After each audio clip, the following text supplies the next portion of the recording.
লাউ এবং গোস্ত নবীজি কেন একসাথে খেতেন?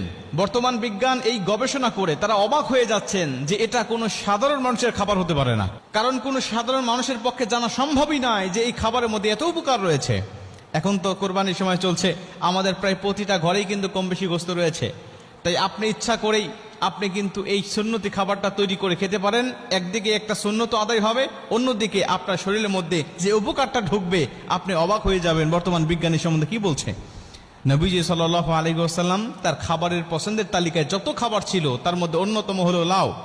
আর এই লাউ এবং গোস্ত নবীজি একসাথে খেতেন। ইবনে মাজাহ শরীফের 3303 নম্বর হাদিস, ইবনে মাজাহ শরীফের 3302 নম্বর হাদিস, আল্লাহ রাসূল সাল্লাল্লাহু আলাইহি ওয়াসাল্লাম বলেন তিনি লাউ খেতে খুবই পছন্দ করতেন।